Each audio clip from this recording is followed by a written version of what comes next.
Hello! Welcome to Vijayawada అమ్మాయి and Guntur అబ్బాయి vlogs. Stove వెలిగించకుండా, శనగపప్పు మిక్చర్ లేకుండా టేస్టీ పానీపూరి మన విజయవాడలో ఎక్కడ దొరుకుతుందో చెప్పనా?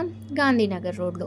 ఇప్పుడు నేను చూపించిన బాయిల్డ్ పొటాటో మిక్చర్ అండ్ ఈ కొంచెం మసాలాస్ ఏసి టేస్టీగా చేస్తారు ఈ భయ్యా పానీపూరి. ఇది లైక్ అండ్ లైక్ పక్కనే గాంధీనగర్ రోడ్‌లో ఉంటుంది. అండ్ ఏమేమి ఉంటాయో ఈ భయ్యా మాటల్లోనే వినండి and ignore my Hindi please. पानी पूरी मसाला पूरी दोनों कितना है प्राइस 20 एक प्लेट 20 टाइमिंग्स 5 5 to 9:30 డైలీ रहता है ना బాగుందా తిన్నావుగా టేస్ట్ బాగుందా విన్నారు కదా! ఓన్లీ పానీపూరి, మసాలా పూరి మాత్రమే ఉంటుంది. అండ్ టేస్ట్ అయితే సూపర్‌గా ఉంటుంది. ఇక్కడ నగర్ రోడ్‌లో విజయవాడలో వాళ్ళందరికీ తెలిసే ఉంటుంది. లైక్ అండ్ లైక్ పక్కన. Thanks for watching this video. By.